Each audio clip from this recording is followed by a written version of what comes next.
बीते कुछ दिनों से मिंत्रा कंपनी के लोगो पर बवाल चल रहा है, आपने भी देखा होगा। ऐसा कहा गया कि मिंत्रा के लोगो में जो एम अल्फाबेट का इस्तेमाल हुआ है वो किसी महिला के पैरों जैसा लगता है, इसीलिए ये महिलाओं के प्रति अपमानजनक है। वहीं एक बड़े तबके ने ऐसा भी कहा कि ये अश्लीलता देखने वाले के दिमाग में होती है, वगैरह वगैरह। खैर, नतीजा ये हुआ कि लोगो बदल दिया गया।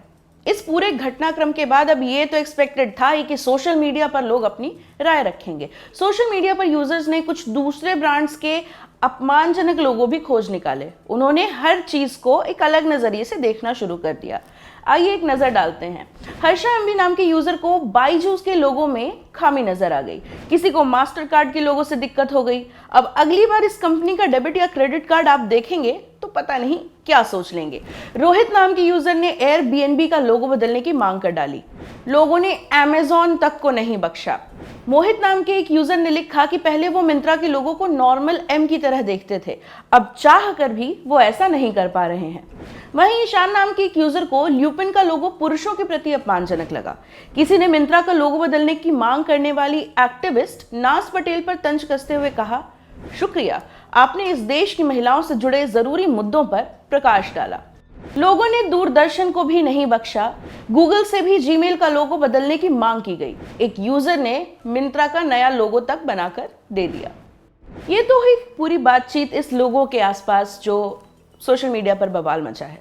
लेकिन इस पूरे बवाल के शुरू होने के पीछे जिस एक महिला का नाम लिया जा रहा है, नाज पटेल, जैसा हमने अभी आपको बताया, उनके बारे में थोड़ी सी जानकारी लेते हैं। कौन है नाज पटेल? पेशे से एक्टिविस्ट हैं। मिंत्रा का लोगो बदलने के लिए उन्होंने ही साइबर सेल में शिकायत की थी। अवेस्ता फाउंडेशन के नाम से वो एक एनजीओ चलाती हैं। इस एनजीओ में परिवार से बाहर निकाल दिए गए बूढ़े लोगों की देखभाल की जाती है। 31 साल की नाज पटेल वरिष्ठ नागरिकों के खाने पीने के लिए एक फूड सर्विस भी चलाती हैं।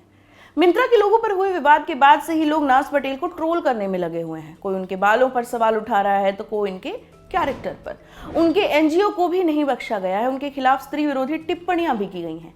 साथ ही नाज के बहाने लोगों को फेमिनिज्म के खिलाफ भी बकवास करने का मौका मिल गया है। इस पूरी ट्रोलिंग पर नाज ने क्या कहा? इस पूरी विवाद के बाद जो नाज पटेल हैं वो काफी दुखी हैं। इंडिया टुडे से जुड़े मुस्तफा शेख ने उनसे बात की। नाज ने उन्हें बताया, लोग मेरे एनजीओ को भी घसीट रहे हैं सिर्फ इसलिए क्योंकि वो मुझे ट्रोल करना चाहते हैं।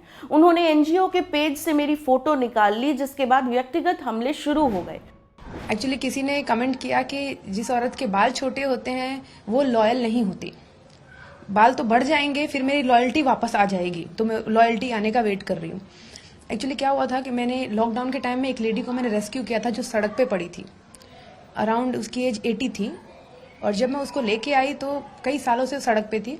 तो हमारे यहाँ जो स्टाफ है उनको मैंने कहा कि इनकी देखभाल करो, तो उन्होंने बोला नहीं, हम नहीं छुएंगे क्योंकि ये खांसी कर रही हैं।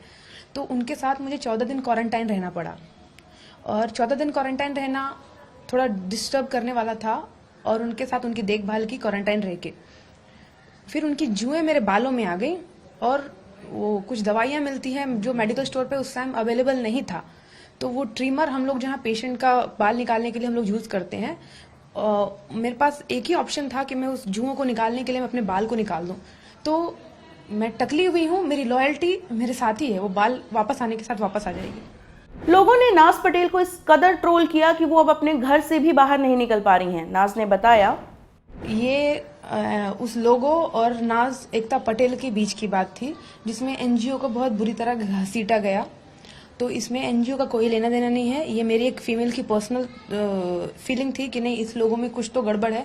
और मैंने ये सोच सिर्फ अकेले की नहीं है, मैंने बहुत सारी औरतों से बात किया और सबका कहना है कि इस लोगों में प्रॉब्लम है। लेकिन वो इतनी शर्मनाक बात है कि लोगों को डिस्कस नहीं कर पा रहे हैं। और ऐसा नहीं है कि मैं पहली बार ऐसी हूँ जिसने इस पे आवाज उठाया। इससे पहले भी अगर आप देखेंगे, मतलब मेरे इस मामले से पहले कई सारे कमेंट्स हो चुके हैं, कई सारे डिबेट्स हो चुके हैं, लेकिन कई सालों से हो रहा है, लेकिन वो लोगो चेंज नहीं हुआ। तो मेरा बस उस शेड से प्रॉब्लम था। मुझे एम से प्रॉब्लम नहीं, लोग बोल रहे हैं एम लेटर चेंज करने वाली है, एम से प्रॉब्लम है। मुझे उस शेड से प्रॉब्लम है जो उसके सेंटर में दिया गया था।